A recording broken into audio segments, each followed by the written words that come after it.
In this video, I will show you exactly how to survive the terrifying wilderness with your friends by setting up a multiplayer game in the forest.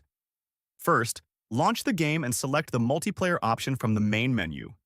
If you are the one leading the expedition, select the host game option. You can then choose to start a new game or continue an existing save file. After that, you need to decide on your server settings. You can set the player limit to anything up to 8 people and choose whether you want the game to be public or private. If you want to play strictly with friends, make sure to set a password so random players cannot join your world.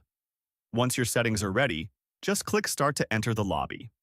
From here, you can invite your friends directly through your Steam overlay by right-clicking their names and selecting Invite to Lobby. You can browse the dedicated servers list or filter for games hosted by your friends specifically. If they used a password, make sure you have it ready to type in.